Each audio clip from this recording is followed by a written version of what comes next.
Welcome back to Podcast the Hero. I'm old Fritzy, going solo this week because Cheese is out sick, and he needs his sleepies and his soupies, and we didn't bank enough episodes. So as we get closer to the kickoff of Halloween is for Always tour, I decided to go back through all of our interviews and pull some great bits with our interviews with members of Protest the Hero. You know, get to know the boys a little bit better before you run into them at venues across the U.S. and Canada. Most of them are super nice. I'm not going to single out any single chody in particular as being standoffish or a poopy butt or anything like that. But anyway, our first clip was not actually our first guest on Podcast the Hero. In fact, our first clip isn't from somebody that's even in the band anymore. But Mike Rody will always be a part of PTH to me. And he was so freaking nice to me that I got to start with him. But first, a story. Rody told me the story. And I think it really exemplifies the friendship between Mike and Rody. So back in the mid-20-teens, Mike and Rody were basically inseparable, right? They stayed in hotel rooms together on the road. They ate each other's, let's say, sandwiches, finished each other's, let's say, sentences. They would do anything for each other. One day, Rody ran out of sandwich sauce. And you know sandwich sauce? It's like mayo with relish and spices and stuff in it. Anyway, Rody can't have an egg salad sandwich without sandwich sauce. And so it was like 2 a.m. They were in Kansas. Nothing was open. But Rody really needed an egg salad sandwich with sandwich sauce, so he decided to break into a grocery store to get his sandwich sauce, and he got arrested. He was in jail. The judge couldn't see him until Monday, so he was going to have to spend the whole weekend in jail. They had a show the next night, and they were going to be real screwed. So Mike does what a good friend does and rented a U-Haul truck and backed that U-Haul truck up to the side of the city jail there in whatever town in Kansas this was. Wrapped some chains around the bars on the window and just tore that jail wall right down. And Rody hopped into the back of the U-Haul truck, and they head off into the night. They played the show in Kansas. It was one of the best shows Peachy ever played. That's friendship, baby. That's friendship. Anyway, here's a clip. Thank you so much for that, my dear friend Chester. You're welcome. My heart's racing. You guys? Yeah, I want to know how Fritzy feels right now. He likes my intros. What I now? think. What was that? Sorry, I totally zoned out. You can't pretend. I saw you giggling, Fritz. Yeah. So Michael, first, I think the issue though is Rody has now painted himself into the corner of having to do these for every guest. Yeah, and you're great at it, and I know you love. Let's call them specialty speeches. You know, there's I feel like when you have to write, I mean, this is much more vast. I feel like when you need to write in a box, you outdo yourself every time. Yeah. Oh well, thank you so much, Michael. Especially if it's like weird constraints, like when somebody's like, "Oh, we just need some sort of, I don't know, like ending to this daytime television commercial." You're like, and it's like this. Yeah, it's like, I've never done that before. I know, but I guarantee you do it well. So my first question is, what the fuck, Mike? Why'd you quit the band?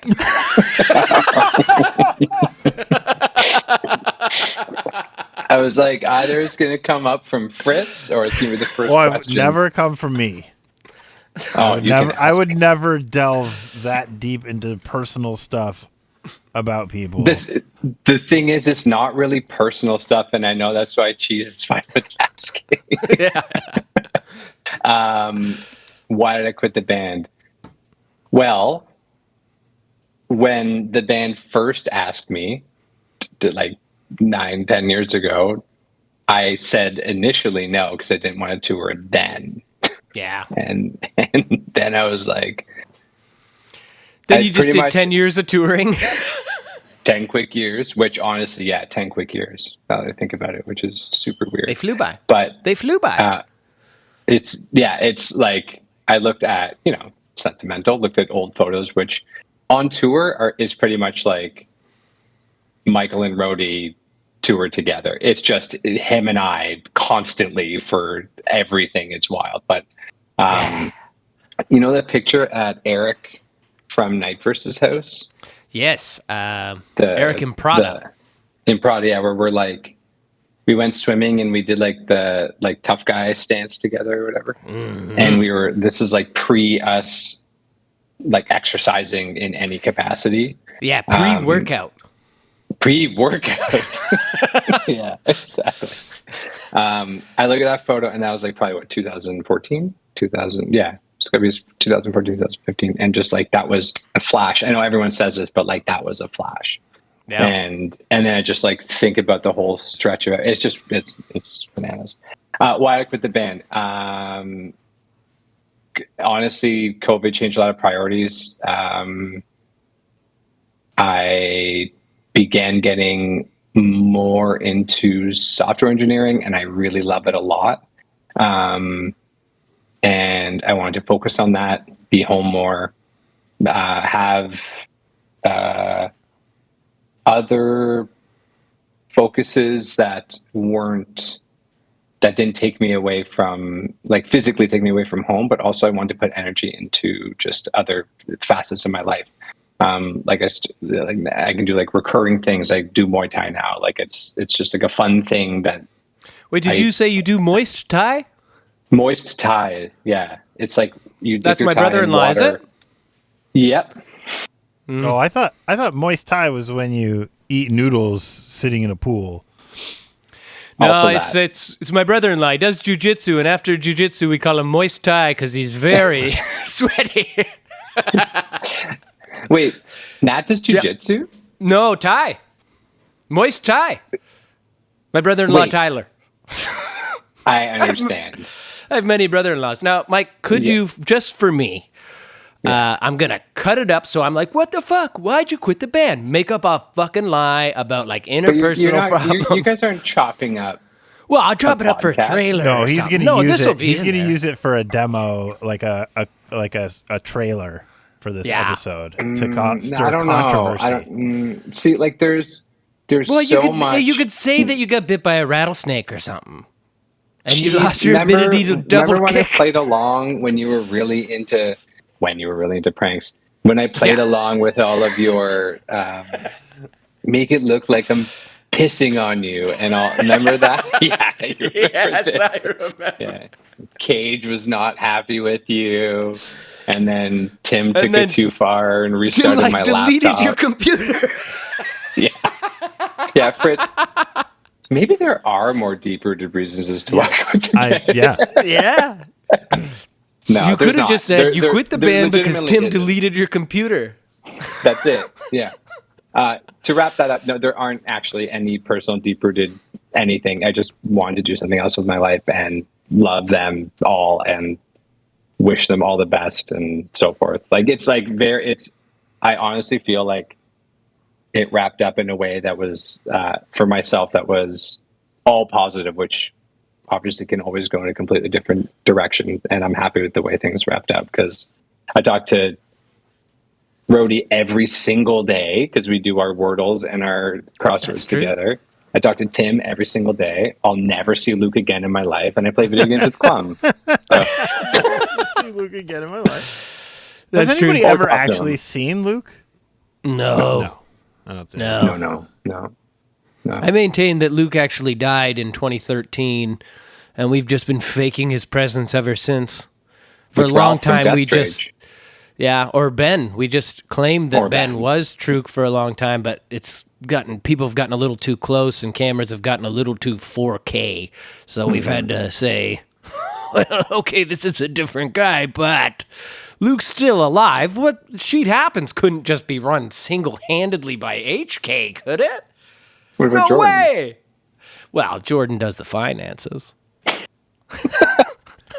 I could have sworn I read somewhere that Mo left to pursue something like tool and die or Yeah, he got like super into 3D printers. Yeah.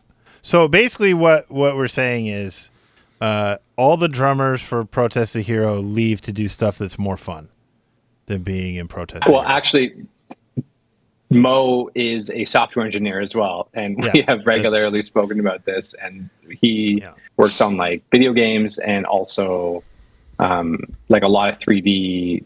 I don't remember 3D. Like during the pandemic, he was working on a lot of like 3D lobbies. You know, like companies were doing like virtual lobbies and stuff. That's like a lot of so very like gamification and that sort of stuff. But yeah. I jerked off a bunch of guys in a 3D lobby with the Oculus Rift. You know, there was just like people talking and stuff, and I was just reaching out going, I'm jerking you guys off. they were not stoked. Is that the kind of 3D lobby he was doing? Yeah, that's the one. Yeah. And yeah. That's the exact one. Yeah. Yeah. And Oculus I heard actually... Rift, as in the futuristic RF is there as well. And he's saying yeah. He was getting jerked big time. Our next clip is from Mike's replacement in Protest the Hero, a member of Mandroid Echo Star, a big wig in Sheet Happens, and the current drummer of PTH, HK. He was our actual first guest, and what a stellar human.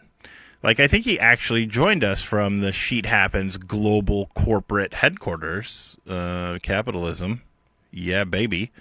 But Rody told me this story about one time how HK nursed him back to health. Rody was in Calgary for the rodeo. I guess in Canada they call it like a stampede or something. He wasn't even there to like play a show or anything. He just really, really loves barrel racing.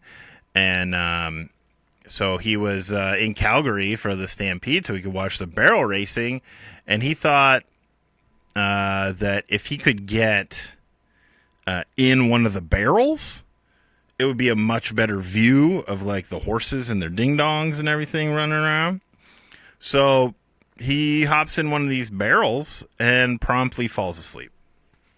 And he's awoken by like a bucking bronco that just fucking kicks this barrel and it smashes his arm. He gets smashed in the head. He comes tumbling out of this barrel and everybody was like, why was there a fucking guy in that barrel? And so they take him to the hospital and he's got amnesia. He doesn't know who he is. He hasn't told anybody that he was going to Calgary for this thing. So he's basically like a John Doe. And it just so happens that at the time, HK's on tour with Mandroid.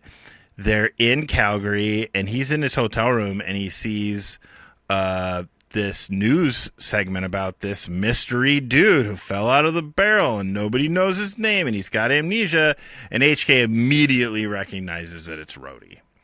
So he goes off to the hospital. He checks Rody out of the hospital, gets him loaded up on the Mandroid tour bus, and nurses Rody from his own breast. Talk about friendship. Here's a clip of HK. Okay, first of all, let me say our interview is brought to you today by your index finger. Lube it up, stick it directly up your own fucking ass. um, our guest today is known for many great achievements. Some people know him as HK, Juno Award-winning drummer of Mandroid Echo Star. Others know him as HK, the short-lived final drummer for the Kindred. Yet some only know him as HK, brother of his sister HK. Most likely you know him as HK, darling of the silver screen. But soon every single citizen of Australia will know him as current touring drummer of Protest the Hero, Matthew Barnaby Francis Hunter Killer Drone. Welcome to the podcast, my friend. How are you? I'm great. I'm better now. It's glad to be here. It's glad to be here. Being me. It's glad to be here. It's glad to be here. I'm just so flustered after that.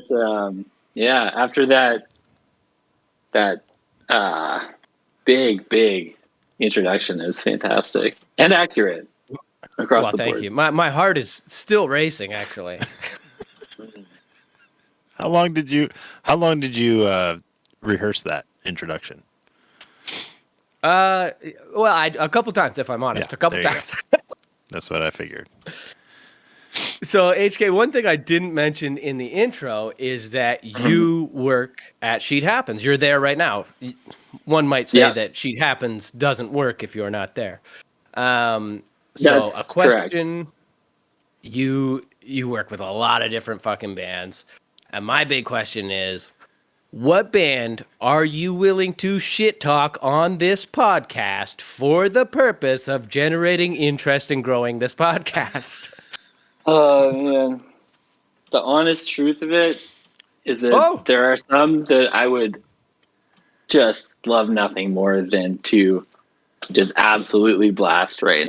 Because I truly feel terrible feelings about certain bands. However, you can't. I'll probably get fired if I do that. I mean, I won't get fired because they can't fire me because I quit, but no, I'm just kidding. I mean, regardless of, like, you can't say it. I knew you couldn't say it when I asked the question, but I just had it in my head that we're going to edit it down to me asking the question and you saying, the honest truth of it is, and then you cut it off and you slap it on TikTok and you go, tune in for the rest on the fucking podcast, pal. I mean, the honest truth of it is, if you want to know the band that has previously and is currently causing me the most stress to keep this all very on brand, it's Protest the Hero. It's true for all of us. It's a safe answer, and it's the right answer. It's safe, it's right, it's the truth. I wouldn't have it any other way. So, you were born in Australia? Nope. You were living in Australia for a minute when you were younger? Yes, true. Now, is it safe to say that you agreed to these shows with Protest the Hero entirely for the purpose of returning to your motherland and speaking your mother tongue amongst your people? In no small part was that a piece of the puzzle, but that's pretty much it. Free ticket to Australia. You just wanted to be able to say cunt without people looking at you funny. That's it. Yeah, that's a benefit. I can't pretend that that's not part of the equation for me. It's I want to go home. I want to help my buds out because they need a drummer. And also, it is tradition that Michael or Rody leaves a band and then I fill in for him on tour. That's very true. That is exactly what you did the last time, isn't it? That's with right. The Kindred. Two for two.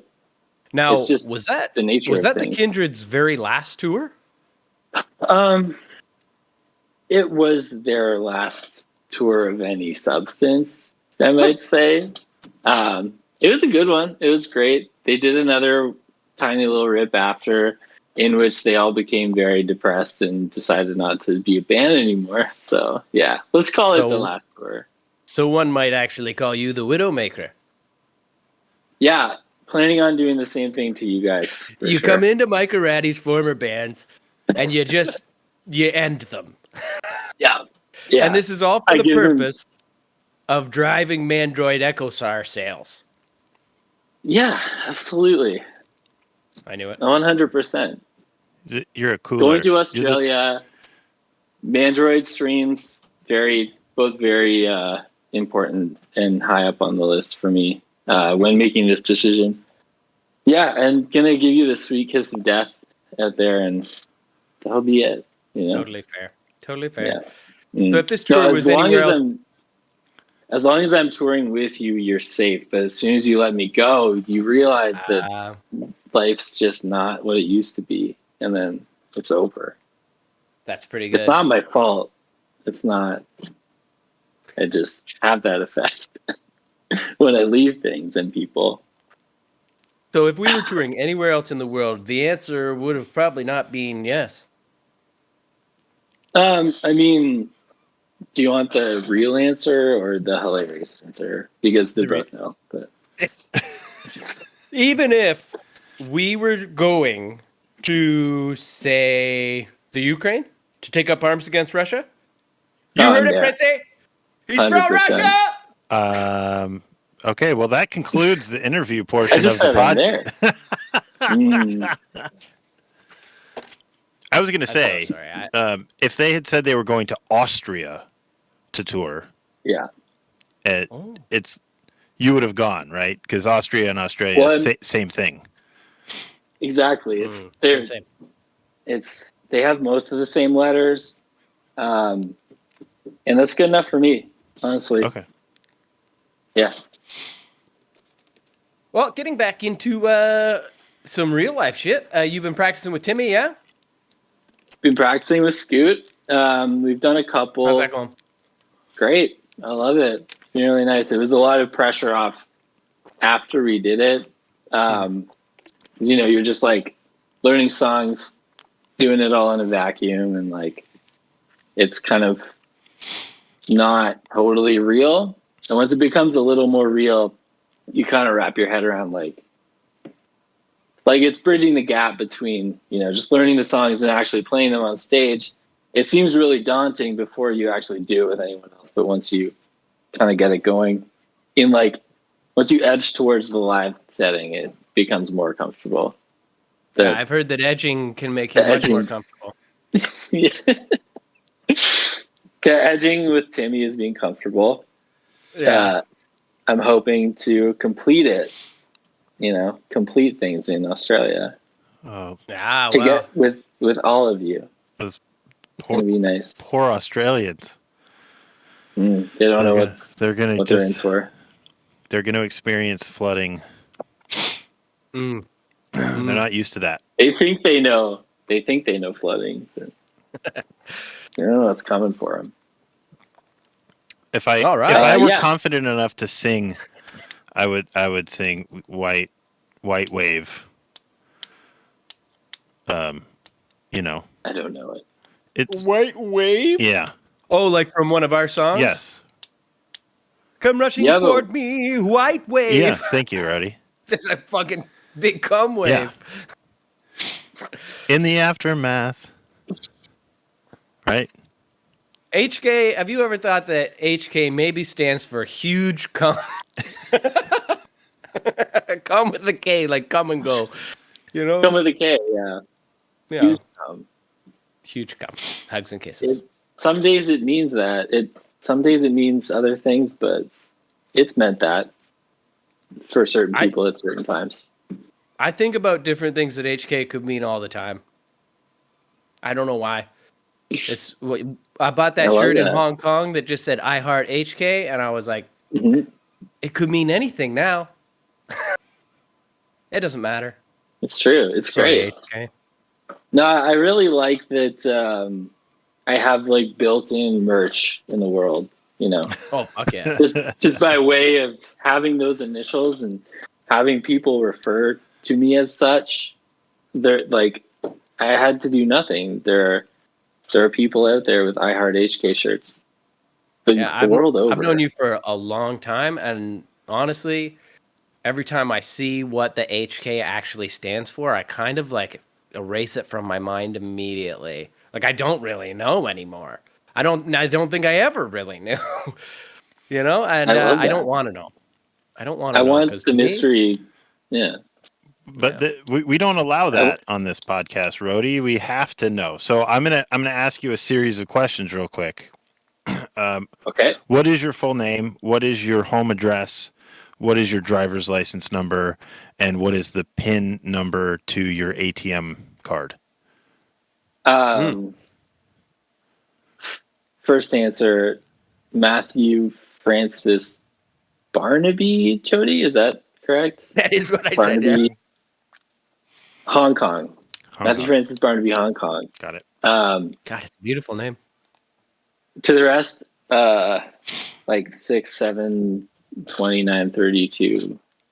Got it. Carlisle Avenue. Okay. That's it. Great. Yeah. That's Okay. Well, home address, PIN, everything. okay. Height, weight.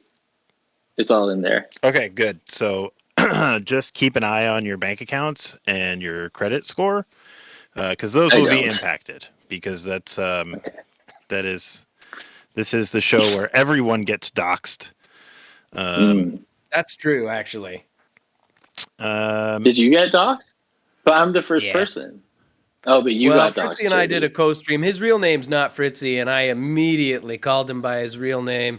We're trying to keep it hush hush. We're trying to give a little mystery to the pod here. like Gotcha. in the context of him explaining how we're not saying real people's real names and then immediately in that conversation called me by my real name just because. I mean, it was just brilliant. I love it. What's your real name, Fritzy? Oh, it's Nick. Ryan. Gary. Yeah, people. Yeah, that's. Oh, we'll talk about that later. That's funny.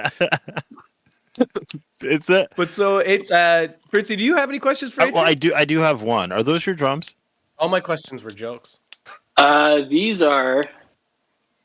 They're the drums that I've had since last July. They're from Apex. This is actually the kit that was on the June tour, Jody, that Michael was I playing. thought they looked familiar. Yeah, so he had these, and he dropped them off somewhere, or Scoop dropped them off at Long McQuaid, and I needed to get a kit for recording some Android songs. So I went to the same Long McQuaid. It was like, I'm a Mapex artist. Can I have a kit? And they're like, yeah, take this one. And I saw it. I was like, that's the kit that I was just working on. Exact same one, same skins, everything. Those Just Mapex like sitting there. motherfuckers. They're Yeah. too good. They're They're too good. nice. Too nice. They knew. Yeah. So I've just had this sitting in the Sheet Haven's office for like 6 months now. And then they call me and were like, hey, so like you gotta bring this back soon. I'm like, cool, can I just have it for another like 3 months? So like, yeah, fine. It's happened like 3 times so far. Long McQuaid's pretty sweet too, then I guess. They're nice. They're nice. I like All right. them. All right. Well, you guys might not know this, but Hank used to do merch for Protest. So he's been on the road with the band for a lot of years. Rody told me about this one time. He was backstage at a show in Estonia, of all places. And Rody, as always, just fucking fisting piles of egg salad into his face. But I guess there was something off about the Estonian egg salad or whatever. And right away, he's not feeling good and proceeds to just barf all over his shirt and pants. Just he's got puke all over him. And he doesn't have a change of clothes in the venue. So Hank does what a good friend does and takes off his pants and fashions them into like this one-piece jumpsuit. So like they're pants, but he fashioned them up so they turned into sort of shorts and a sleeveless vest and like a little zipper right here. So that Rody had clothes to do the show in. And Hank just spent the entire rest of the night in a t-shirt and his underpants. I don't know. that's like going the extra mile for a friend. To me, that's friendship, baby. So here's a clip of Hank. Texan in Amarillo, Texas. Right. Timmy ate the 72-ounce, 73-ounce steak. 73. And he'd finished it, and we told Hank that if he ate one of those giant-ass jalapeno peppers, we'd pay for his meal. So And then And we did. I was in Toronto recently. And something very similar went down with a group of our friends. Muskie was challenged to eat an entire habanero pepper, just a whole habanero, on the promise that his dinner would be paid for if he did. And he did it, and was miserable for several hours afterward. And then the person who said, "I'll pay for your dinner," then looked at the menu and went, "Whoa, that's how much these nachos cost?" and was like, "Nah, I don't think I can swing that." Oh, my goodness gravy. being serious with that? You can't back out after they ate it. You just can't. Husky, when you hear this, see you.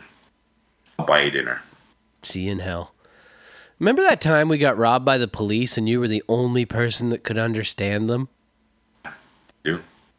That was Wait. pretty cool. You got robbed by the police? Oh, Yeah, pretty much. We're just looking. They were like crooked cops, and they were just looking for a payout. We were like headed. I think we were headed to Portugal. We were in 2 Sprinter vans. So I was protest was in one van, and then Harriet and Human Abstract was in the other. And we get pulled over by motorcycle cops, and no one understands what they're trying to say with their broken English. And finally, I think someone protest comes to the back and like, "Hey, Hank, you think you could help us out here? Because of course I speak Spanish." So it was just talking to them like, what do you guys want? And they're giving like seatbelt infractions or whatever, or like no one wears a seatbelt, especially when you're trying to rest and lay down and stuff. But they wanted like, I think it was like I don't know, 300 or 500 euros per person that wasn't wearing a seatbelt, and I was like, that's absurd. Like, so I was just telling everyone we're gonna have to pay something. So I was able to like talk them down, and I think ended up paying like over 1,000 euros or something. It was a stupid amount of money, and then they just let us go. But yeah, they knew what they were looking for, Yeah. And Yeah, it's Henry just dude. came to our van after talking to them for a while and just went, "They just want money, man." I was like, "Oh, Zach, yeah. we don't have any of that." Corruption's the best. Corruption is the best. I want corruption. Yeah. Now, Mike was on here last week, and he wanted to talk about something. That's right. He wanted to talk about something bad, but I made him stop because I think that you should be the one to tell the story of Grass Pop. Oh, why he was trying to tell the story, or Well, he was just talking about all the wild, crazy times on tour, and he was like, and then there was Hank at Grass Pop, and I was like, hold on, hold on. Henry's coming on next week, and I want to hear that from the horse's mouth. oh man, yeah, wow. Have I told you this story, Fritz? I don't think so. Oh man, You're in for a treat. yeah. I mean, it's a good one. So, I what was it? So 2014. Stopped drinking. Trying to better myself, and started working out. Blah blah blah. And then I was like, okay, I have to go on tour with a protest because we were doing summer festivals and a short run with monuments. And first thing I do when I see the guys, hey, just give you guys a heads up, I'm not drinking, so this is what I'm gonna do. And of course, Cam, being the wonderful Cam he is. I don't know if True gave me shit, but yeah, definitely Cam was like, "Come on, Hank, every day, good shift, Peer pressuring you. every night." Ugh. Cam would be like, "Come on, Hank, have a drink. Come on, man, Next day, come on, Hank, have a drink." So it was finally, we were scheduled to be at Grass Pop, and I think that day, like the guys had like an amazing performance. I think I saw like Hero was performing that day, so I forgot what other bands, and I was just like in good mood. Truk and I went on like bumper cars and went on like rides, and I was like, just Limp Bizkit was there. that's right. Limp Bizkit headlined. But I mean, I was already drinking at that point. But I think I just, Cam again. He just hit me at the right time. I was like, "Come on, Hank, have a drink." And we have to note that particular day, Bass Pop hooked up the band with like, I want to say 100 drink tickets, I think, or close to 100 drink tickets. Yeah, And I it's think not the big thing was there was a bunch of bands there that like had drink tickets and they'd all left and they were just like, "Here's all the fucking tickets." So we ended up with hundreds of tickets. Yeah. It's just not like Coors Light. It's like, it was like Left beer, which is like insanely small. I mean, it's probably like 6%, 7%, right? Delicious. So, and then we had like a handle of Jack, and I just remember I told, I was like, "All right, fuck it, let's do it." So, started drinking, and drank, and then at the end of the night, I think we were all at a table, and we're just see how many beers we could fit on this table, and all of us just started just chugging them down, and and we ended up back on our little tank there, and I just remember passing out. I think I saw videos where I passed out in the front lounge of that. Yeah, you were sitting in like an armchair kind of thing, just asleep. And I think Cam or someone there was like wrestling happening, I think. Oh, we were fighting wildly all around you. Yeah. Rolling around like cub bears. Right. And I think he stopped at a gas station, and definitely it was Eindhoven, on the way to Munich, Germany. And listen, like I get to my bunk. I'm always the driver. "Hey, I'll be back." Tonight, of course, my mind drunk. So I think we all went inside, and I think I went to go use the bathroom. And I still don't know exactly what happened. Maybe on my dying day, it's all going to come back to me. But what I believe happened was everyone went back to the bus, and my curtain was closed, I think. When usually, try to leave it open so they could, See that you're not there, yeah. So, and again, everyone knows that I'm responsible to get back in my bunk, so no one really questioned it. Plus, everyone was pretty drunk. So, I just remember coming to, like,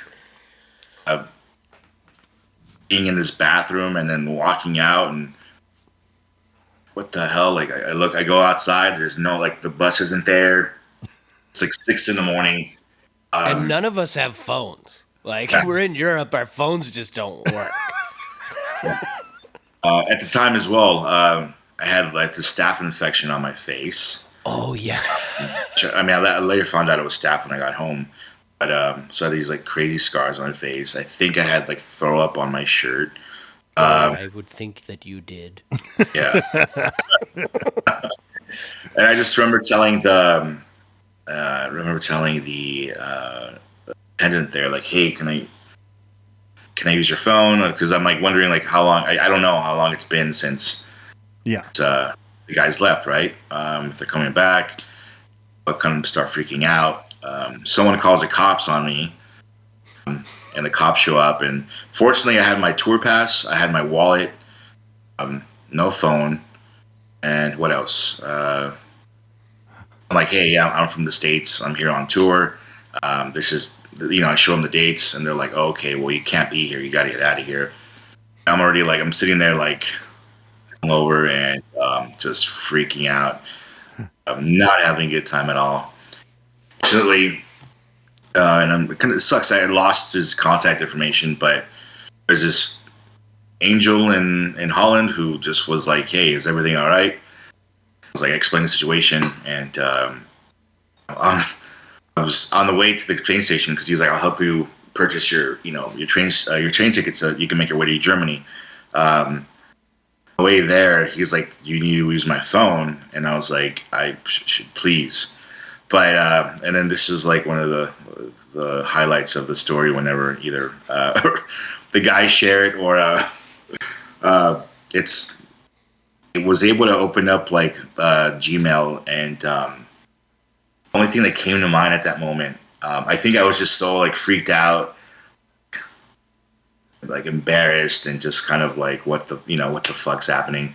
That the only thing I was able to get out and type was in the subject line. What was it? Help? Yeah, it was help. No body at all. Nobody. He emailed our tour manager, help. Yeah, like nothing like, hey, I think I'm in Eindhoven. I'm on my way to Germany. Don't worry, I'm good. Nothing. It was. We woke up in the morning and our tour manager, Adam Cap, sits down at the like desk. Like, we woke up, we've been driving all night.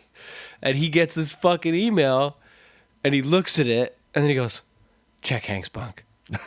And Tim runs back and opens the bunk up and he's like, there's no one there. Yeah. The next like 12 hours were like absolutely insane. So yeah, the guy helps me buy a ticket. I make it onto the train, but I'm like so incredibly tired and just hungover that I fall asleep to I forgot what German border city. I pass out and then like I just wake up to one of the train operators waking me up like, hey, you have to get off the train. I would get up and then the next train because I missed my stop, so I go back. I had to go back the other direction.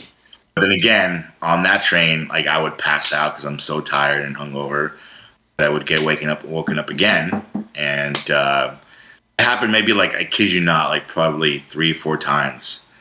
So that it delayed my return to Munich. And finally, I make it to Cologne, Germany, and I just remember I'm familiar with the area, so I was like, okay, I think I know where Internet Cafe is, right? So I go in there and I finally am able to log onto Gmail and finally get on chat. And I was like, I think I messaged either Luke or I was like, hey, and they're like, Hank. I think that chat somewhere. I could look it up in my Gmail, but I think that chat that history still exists. Oh, I'd love to see the transcript of that. Right? Yeah. So yeah, and finally, like at that point, I was like I'm good. I'm gonna take the high speed train from Cologne to Munich. And then everyone's asking me like, where the hell's your phone or whatever. But I think at that point, you guys were just already I was good. The laughs begun, right? But yeah, and then from that point on, took the train to Cologne, and it was probably like a 5-hour train ride on the high speed rail, and finally got to Munich around like p.m. I feel like we didn't see you for 2 days. What happened? I feel like we didn't see you for 2 days. Was it 2 days that we didn't see you? It was one complete day. Holy fuck, I went back man. to the hotel room, and first I went to my room. Patrick was, and then I showered, and then I went and knocked on your guys' room, and then it was just like, of course, protest style, just giving me shit. Oh yeah. Just walking back. Yeah, and that was my story. I just remember on the high-speed train. I just remember like finding a nice little like room and pass out, and then like, I would wake up, and it'd be like a different person every time. Like I would wake up, like Korean businessmen to just like families, and they were just like looking at me like, what the Covered in barf and grass stains. It didn't occur to me. I was like, why didn't I buy like a new shirt? Like I had the money. Why didn't I buy a new shirt? What the, but You didn't know what the fuck was going on when you had the possibility to buy a new shirt. So must I introduce Tim? I mean, he's the only original member of PTH that we've interviewed so far. I promise we're going to work on getting Mo, and if there was some possible way to get Riffy on here, we would do it. Just know that my wife and the old Scrutabaga have really bonded lately over their love of spreadsheets. Tim loves a good spreadsheet. Anyway, there was this one time when Rody and Tim were kids, and they were eating ice cream at the Creamy Boy in Whitby. And I think this was the moment that Rody discovered that he had a lactose intolerance, because like right away he just starts painting the insides of his shorts. Just the foulest smelling bowel soup you can imagine. And these girls were walking by, like making these horrible gagging noises and like holding their noses and giggling and just being like, and Tim looks over and just sees this embarrassment on Rody's face. And he can't stand it. He can't stand to see his friend being mocked. So he stands right up and he told those girls that it, in fact, was him who pooped his pants. He said, "It was me. So what? I'm the one who pooped my pants. What are you going to do?" And the girls, like, they ran away. And although Rody never thanked Tim for doing that, he never forgot it, I'm sure. I mean, can a person be a better friend than putting themselves in the way of teasing preteen girls? I don't think so. Here's a clip of Timmy. But you've done it. Your audio and your video is great. He's sitting on the toilet. He's doing this from the toilet. That does look. Yep. Oh, it's a beautiful. It's a nice toilet. Yeah. It's got a tushy on it, Mm-hmm. Okay. So. I've got an interview. This for the start of the interviews. I don't know if you've heard the podcast, but I do everybody a nice little intro. Yes, I'm very excited. Okay. Here we go. This interview is brought to you by circumcision. It's genital mutilation, and it's cash only. It was spring of 1991. The suburbs were alive, bourbon it up extra hard that year. Teenage Mutant Ninja Turtles was just come out, and it was kicking butt at famous players in the Oshawa Center. The Blue Jays were just ramping it up, about to slap the dick of the entire MLB. And the blondest little boy you ever did see was about to make a friend that would change the entire course of his life. The two boys were fast friends and were quick to find trouble. One fateful evening, the boys were down by the creek when the one boy had the idea to set off some firecrackers. The sweet blonde boy was hesitant, but eventually agreed. They lit a few firecrackers and watched them explode with a delightful little pop. But things escalated quickly. Soon they were lighting them in their hands as they squeezed tightly. Then the mischievous boy suggested that they swallow the firecrackers. The sweet blonde boy couldn't be tucked into this one. It was far too ridiculous. "Fine, you coward! I'll do it myself," said the other child. He swiftly lit a firecracker and swallowed it down. A brief moment later, he exploded in a flash of gore. The young blonde boy's hair was scarlet with the other child's blood and guts. The boy who exploded and died? That was me. And the sweet, sweet blonde boy was our guest today. Timothy Fenton Laforty McLebeen Miller McMiller. Welcome to the podcast, Timmy. Oh, that was wonderful. Thank you. That brought back some memories. Wait, so many nice memories. Hold on. Were those all your middle names? Some of them, and then some of them are like not part of my name, but they're part of my family's names. It's all kind of It's too many names. your name. It's related to you. It's all your name. You have too many names. I have too many. It's That's too many. for sure. Are you like a descendant of like royalty? No. Are you like the House Miller? Like, Sorry, I was turning my headphones like up. I a- scared It's myself. funny though because you lived in a castle? an AR. Yeah, with an AR. That's the fancy way. That's the fancy way. Yeah. Millar? Yeah, that's like the snooty way. All right. Well, I'll have to ask Gigi Jean about our royal background. Yeah, probably. Well, you there's probably do have there's- some royal background. There's the other Tim Miller, right? That he's like a contortionist of some sort. Yeah. Yeah, he was from like Peterborough or something. Maybe my memory, maybe we made this up, but I had a weird memory that maybe he was a contortionist that filleted himself. I don't know about that, but that's probably an assumption you can make about a contortionist.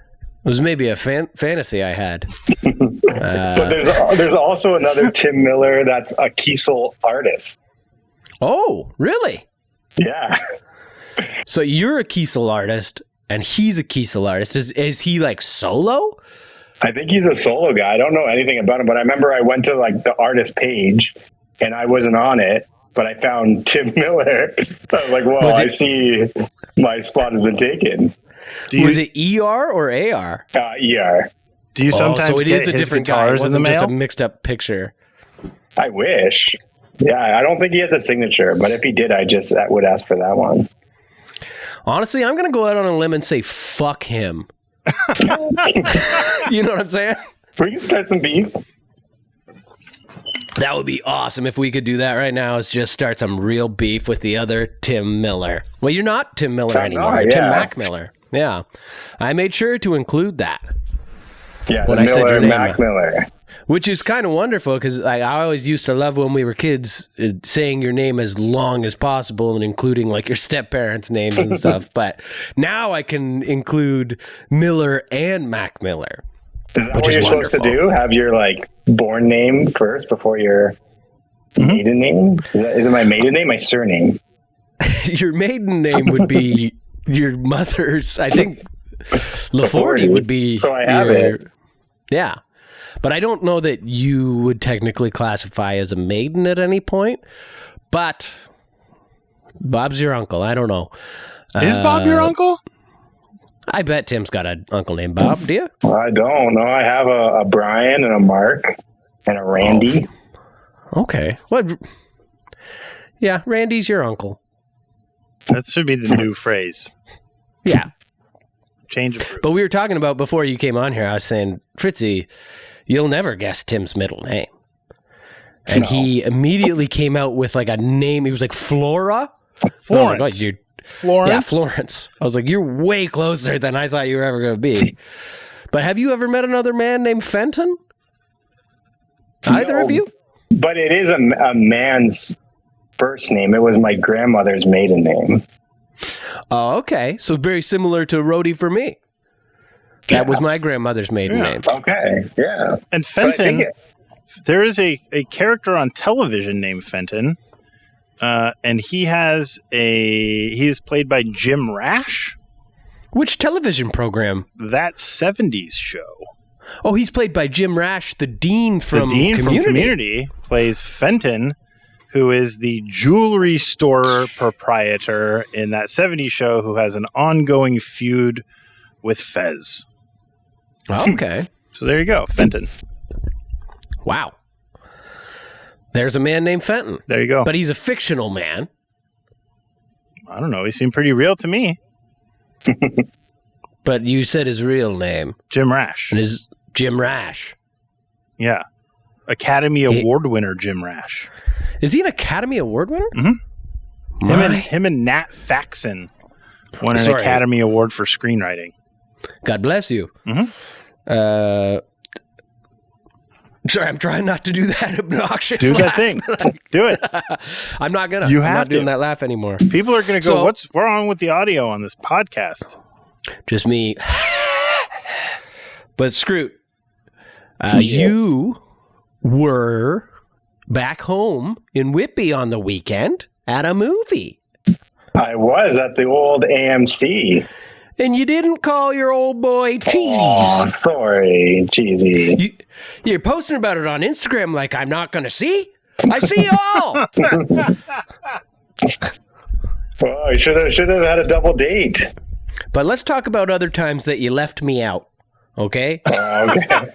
Before PTH, you had another band Yeah. that was, I think Mo was in it. I think Luke was in it. Could you talk about that? Yeah, I was in it. Yeah, well, I know you were in it. I started by saying you had another band. All right. And we had a great singer named Jack. Oh, Jack. And I think we went by the name Blue Angel. That's how I recalled. I was so jealous. And I think there was 3 guitar players, and Jack was the singer. It was just 3 guitars drums? and a singer. No drums, no bass. Yeah. Because Mo didn't play drums or bass. Like, he started playing bass because we needed a bassist. And then he started playing drums because we needed a drummer. Well, he played bass when I forget what this band was called, but we had a 3-piece power trio. Oh, yeah. With this guy, Pat Taylor, who was a drummer, and Mo played bass and I played guitar and sang. But that was after Blue Angel. Holy, that was after Luke got thrown out of the band? Actually, maybe I might be getting the timing wrong. So Mo maybe did play bass in Blue Angel, but he did learn it out of necessity and then learn drums out of necessity. Yeah. But I think, I don't know when you were talking, you might have been talking about it on the podcast, how left out you felt in that moment. No, I'd never once addressed it publicly, but here I am saying, no, I was jealous. Going, oh shit, these guys are friggin' rocking. They're not even telling me when they're rocking. So the last but not least clip, we got Benny. Ben has a beard, and until recently, he was playing Truk's actual guitar. It's almost like PTH was trying to pull a fast one on us with Ben, like it don't look too hard. It is Truk, right? Don't look that hard. And I've met Ben on a couple of occasions, and boy, oh boy, is he just a sweetheart with light speed fingies. And you could take guitar lessons from him. Like, you really can. Like, sign up on his website, and you can take guitar lessons from Ben. Anyway, Rody and Ben became friends years before Ben joined PTH. Rody was moving into his first home. And he needed a truck. He didn't have a truck to move into his house. And so... he was driving like a Chevy Metro at the time. It's like the Chevy version of like a Suzuki Swift. And like, he's not going to be able to fit his fucking furniture in that thing. So he asked Mike if he knows anybody with a truck. And Mike says, yeah, I got this buddy named Ben. And I'm pretty sure he's got like a big Ford truck.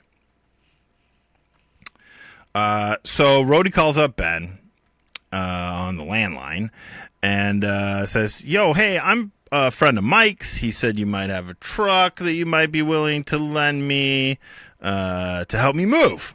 And being the super generous person that he is, Ben, of course, says, yeah. And he drives the several hours from Ottawa down to the Durham area and brings his truck on down and says, hey, I'm all the way down here. I can help you pack a few things if you want. And Rody's like, oh man, that'd be great. And proceeds to like get out a folding lawn chair and a little cooler of beers and just like set up shop in the front yard. And just drank some beers. And Ben proceeded to like empty out Rody's place and like fill the fucking truck with all of Rody's stuff, furniture, dressers, mattresses, all that shit.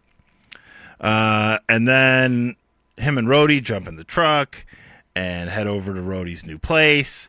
And he like, sits there and on the front porch and just like, yeah, that could go in the master bedroom, that can go in the kitchen, that can, guided the way for Ben to unload the truck. And by the end of the day, Ben was obviously pretty pooped. And he was getting ready to take that long drive back to Ottawa, and Rody was like, oh, while you're here, do you think you could give me a lift to the airport? Rody didn't say it to me when he was telling me the story, but I'm pretty sure he appreciated all of Ben's help that day. So here's a clip of Ben. How are you, buddy? I've been doing well. Can't complain. Been just getting back to usual since getting back from Australia. But yeah, fairly normal now. It's funny to kind of have this conversation because we sort of had this conversation, but we're gonna pretend we fucking didn't, right? Exactly. Didn't happen. Woo! So you met Fritzy. You met him in Edmonton. Mm-hmm. I was there. I fucking witnessed it. Yeah. Didn't remember it, but witnessed it. First came by the jam room when we were practicing for the show there, and then we met many times throughout the 2 days of the festival. Yeah. I didn't remember the two of you meeting, but I should have because I was there. Yeah. Yes. Now Fritzy's going to have some questions for you. I do have questions, but we'll get to those. We will. We'll get to those in a minute. Yeah, right off the top. Oh, yeah, right now. We'll get to no, but I want to know about... Oh, you were serious? You're going to start asking him questions? No, I just want to know about Australia. Okay. Okay. Because we talked about Australia last week on the podcast, and I kind of want to know what you thought. Was it your first time in Australia? Yeah, absolute first time.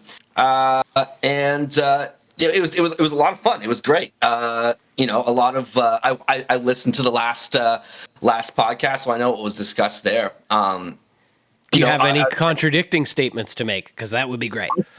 Ooh, contradicting statements. Basically, just point out every place that Rody lied. Yeah, because that's all he does. He's just there liar. was actual genuine mistakes in a lot of what I said.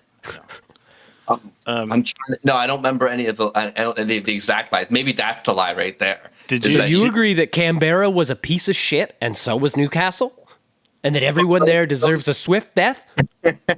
Your words, not mine. Were definitely the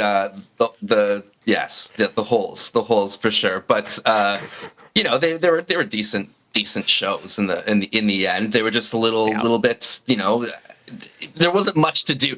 Newcastle was the interesting one because that one had the interesting sketchy hotel. Remember that? Because we didn't stay at the hotel at that one because it didn't have air conditioning, but mind you, it was like 40 degrees, so it wouldn't have been normally a big deal for us. But then the windows, they didn't have any screens, and there was quite a few critters outside. There was fruit bats and trees, and we felt there was giant fruit bats in the trees, so we felt it would be best to maybe go to another hotel with screens.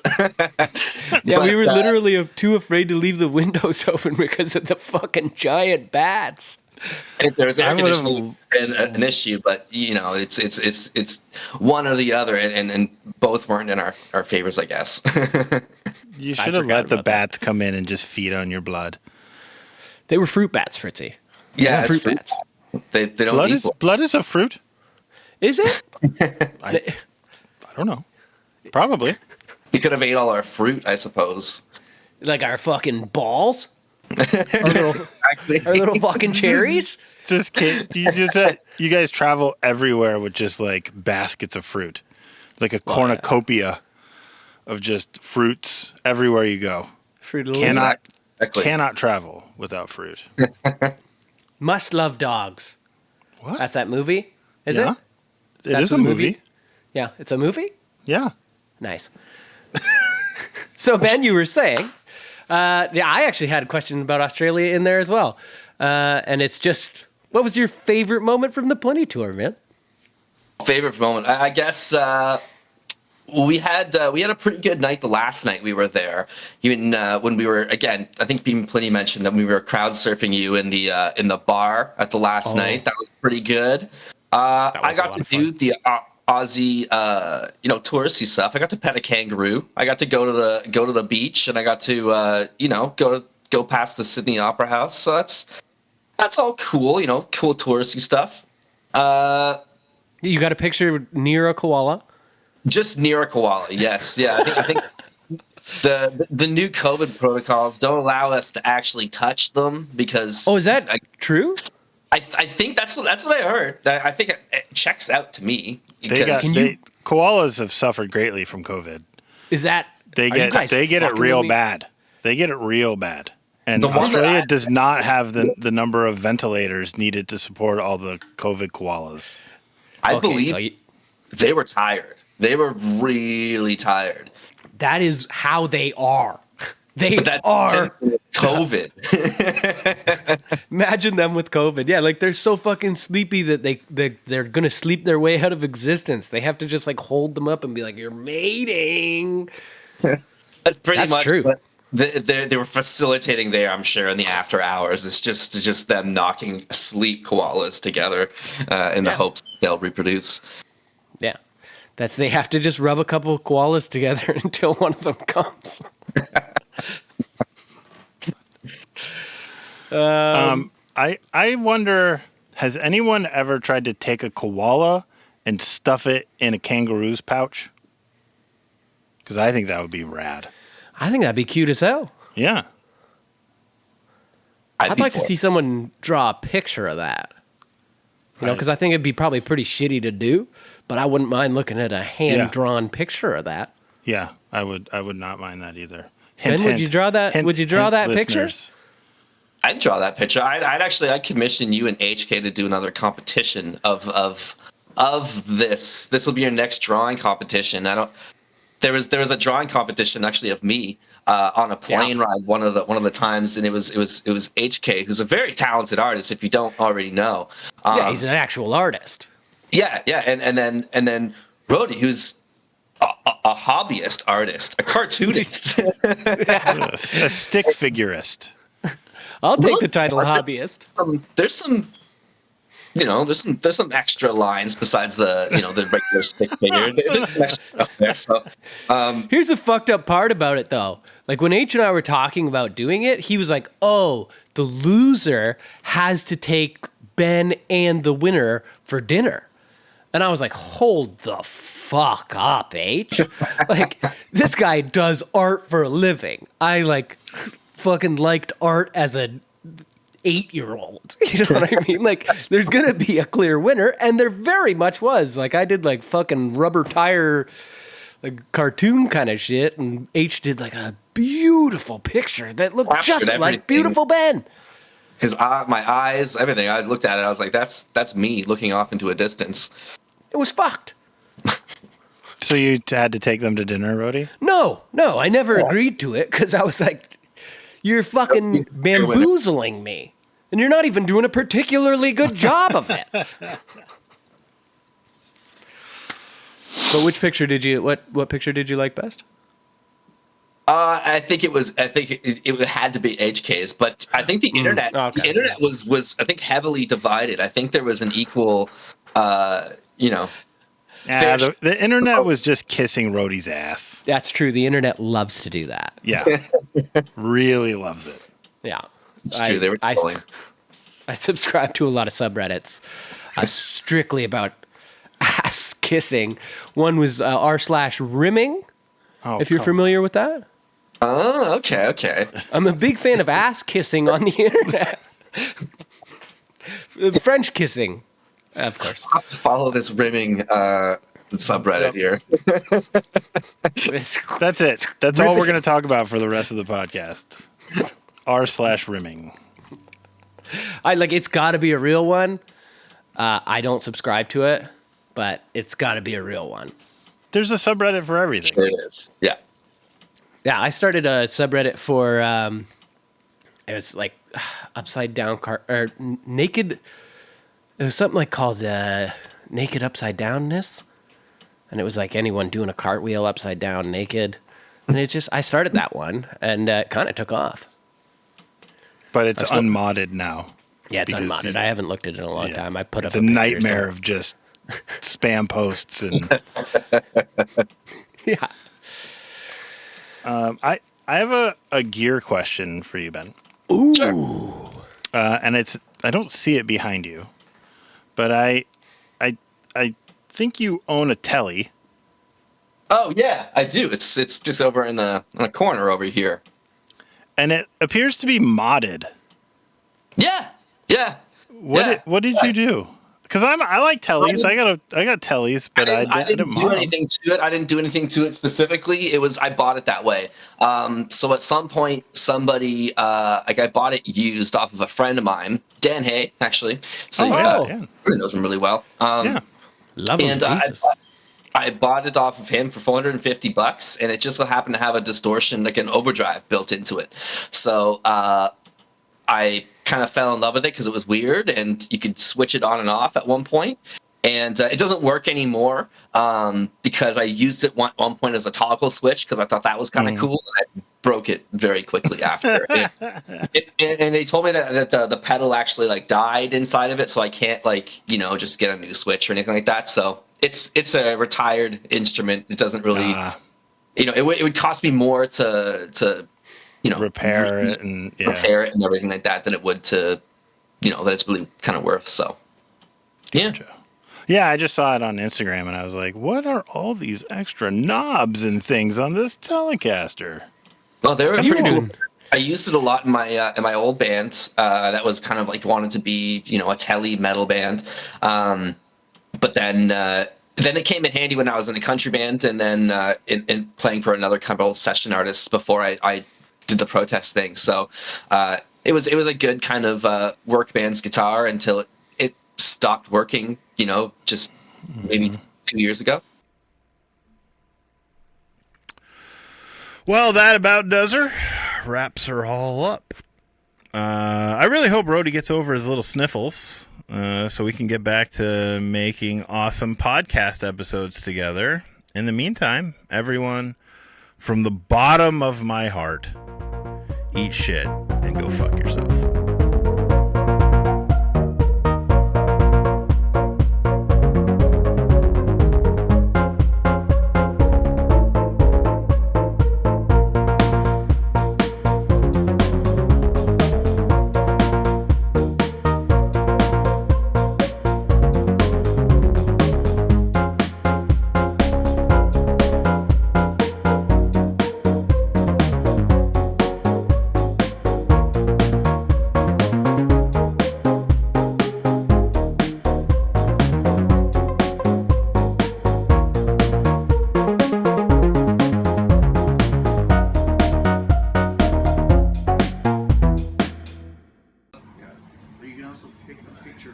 Is he she?